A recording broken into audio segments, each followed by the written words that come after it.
Hey look, I changed my top. It's definitely a completely different day. On that note, like, I have more than one thought a day. Whoa! My hair still isn't right, I think I need to have it cut. Yeah, I have more than one thought a day, so if I film 2 videos on one day, that's because I managed to think of 2 separate topics in one day.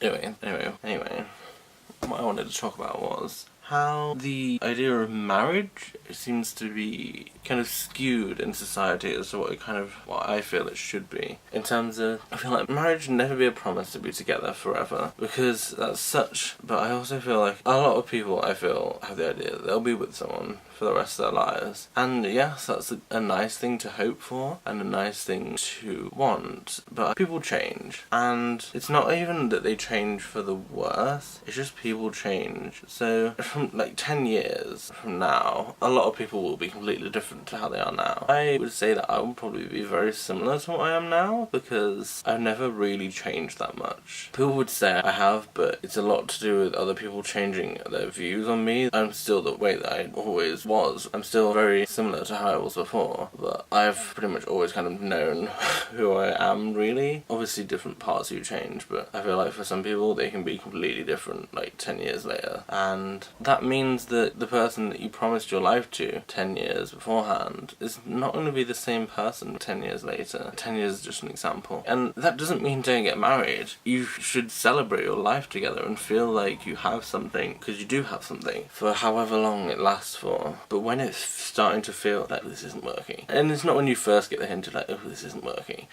After a while of feeling that it's not working anymore, it's alright to end things. And if you aren't in the financial situation or you're scared of that type of thing, just think whether you'll regret it or not.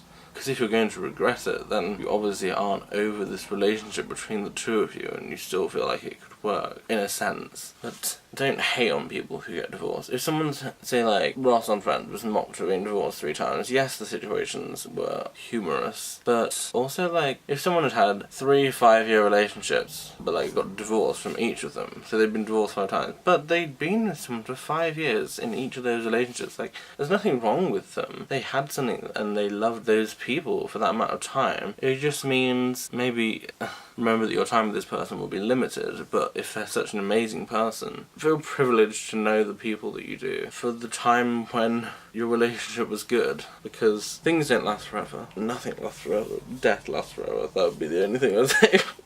And even I don't really believe that, spiritually. But just, people should be more relaxed about marriage. Like, when someone gets married, like, within 2 months, and then they're divorced in, like, 6 months' time, you're just like, yeah, because you rushed into it.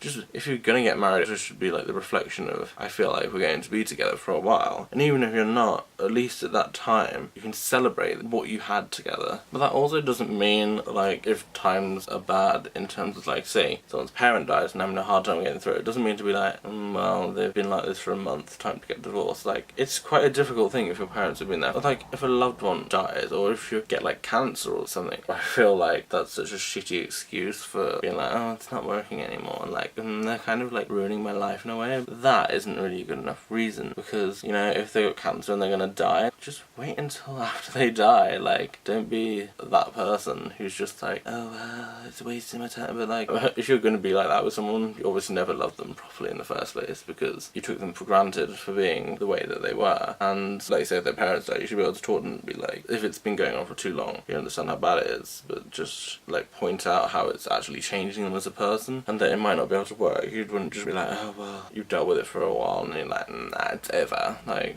no point in just ending things when times are hard. But it can be a difficult one. But if you're both perfectly healthy, but your life circumstances just change in a way, or you feel like you need to move on, and you feel like it's just over without any like huge like outside influences and stuff, then it's alright to just end it, even though you do love these people. It's difficult. Anyway, this video, I don't have much time left, so remember, always try to be the best person you can, and terms and conditions apply.